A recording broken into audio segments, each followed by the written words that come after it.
Morning, mga mare.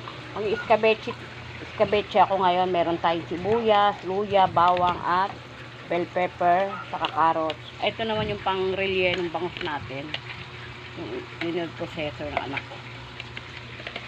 Ito pa yung ating malaking bangus. Ng araw na sa rep yan. Ito yung espada natin. Ang taba po mga mare. Tabang isda.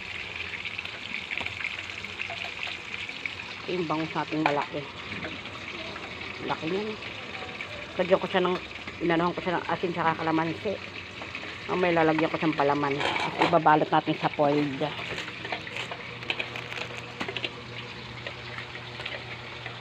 Fried muna tayo mga mare. Mag-iskabeche ako. Tsaka relye ng bangus.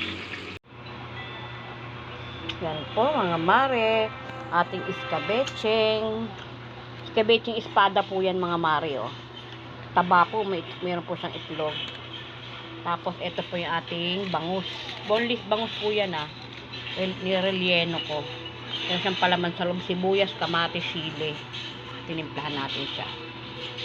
Ito ang ating ulam today. Iskabecheng espada at relyenong bangus. Po, kain po tayo mga mare.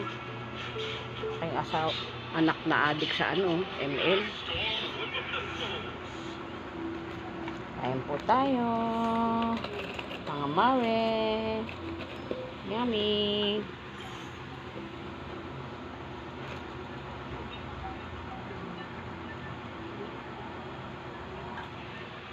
Baby ko kumakain siya ng frosty. Sarap ng buhay.